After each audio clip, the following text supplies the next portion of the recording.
On est à Bourges, dans une ville avec un caractère historique très fort, où la voiture prend de la place, y compris physique, dans le centre-ville. Il faut que vélos, voitures et piétons trouvent leur place en ville. Il faut travailler sur tous les aspects parce que ça apaise la ville. Et notre objectif principal, c'est d'apaiser les déplacements, d'apaiser la ville.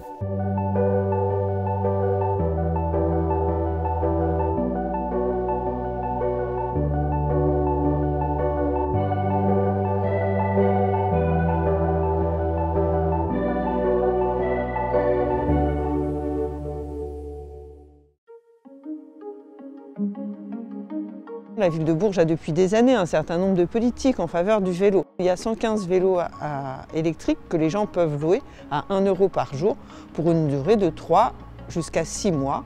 Nous avons aussi lancé une expérimentation avec une société qui s'appelle Bikeair qui permet effectivement aux personnes de prendre un vélo et de se déplacer avec une application.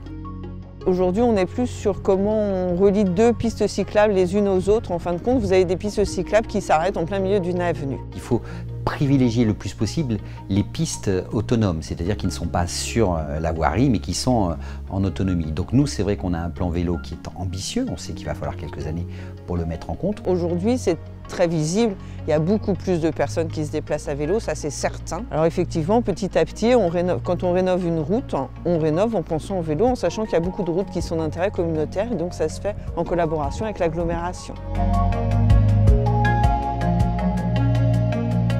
On ne peut plus avoir le tout voiture, par exemple, dans une ville comme Bourges, qui est une ville moyenne. Il y a la volonté de privilégier d'abord les voitures électriques, les voitures hybrides. Il y a la gratuité, bien sûr, pour les voitures électriques en termes de parking. Ça, c'est quelque chose que nous avons comme ailleurs.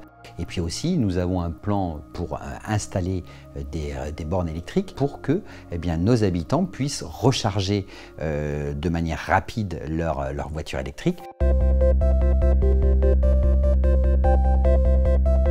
On a fait le choix à Bourges non seulement de piétonniser la principale rue centrale, qui est la rue moyenne, mais de supprimer aussi le parking qui était en hypercentre. Et pour cela, on a indiqué qu'à 5 minutes du centre-ville, vous aviez 5000 places de parking. Et en effet, un certain nombre de navettes ont été mises en place de façon à irriguer le centre-ville, notamment trois navettes qui relient ces parkings-là avec le centre-ville. Sortir les voitures à la fois en termes de circulation ou de stationnement du centre-ville nécessite que les modes alternatifs soient développés.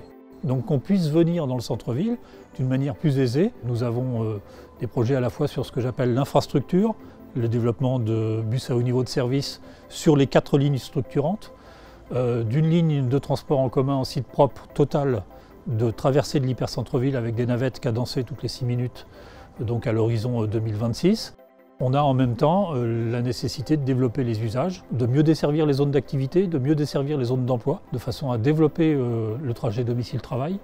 Et puis la mise en place dans 2 ans maintenant de la gratuité totale du réseau, de façon à ce qu'on ait le réflexe d'utiliser le transport collectif d'une manière beaucoup plus importante. On l'a fait déjà le week-end et on s'est rendu compte que les week-ends, comme on a mis la gratuité des bus, ça a permis à des gens qui avaient peu de moyens d'aller en centre-ville.